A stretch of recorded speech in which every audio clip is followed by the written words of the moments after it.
Mahabub Nagar mayor పరిధిలో 14 general స్థానాలు ఉన్నాయి. ఆ జనరల్ స్థానాలలో % అంటే దాదాపు 10 నుంచి 12 స్థానాల వరకు ఈరోజు బీసీ బిడ్డలు పోటీ చేయలే. బీసీ బిడ్డలు గెలవాలని కూడా మేము కోరుచున్నాం. వాళ్ళ గెలుపునకు ఈరోజు బీసీ సంఘాల తరఫున, బీసీ కుల సంఘాల తరఫున, ప్రజా సంఘాల తరఫున ఖచ్చితంగా వాళ్ళు వెన్నట్టు ఉంటాం.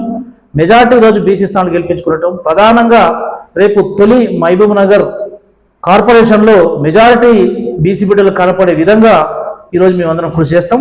దానికి ఒక ప్రణాళికతో ముందుకు వెళ్ళేందుకు ఈరోజు మేము సిద్ధమవుతున్నాం. ఈరోజు ప్రభుత్వానికి మేము ఒకటే రిక్వెస్ట్ చేస్తున్నాం. చాలా మటుకు ఇంతకుముందు మేమందరం అంటే కుల సంఘాల ప్రతినిధులుగా అందరం ఒక రకమైన డిస్కషన్ చేసుకుంటే ఏంటంటే టౌన్లో కూడా పేరుకే బీసీలకు ఇచ్చినట్టే ఇచ్చి ఈరోజు బీసీలు పోటీ చేయని వాళ్ళు కూడా కొన్ని ఉన్నాయనేది మేము మా దృష్టికి వచ్చింది. దాని విధంగా ఏ విధంగా ముందుకు పోతామని దాని కూడా మేము ఒక ప్రణాళికతో ముందుకెళ్తాం.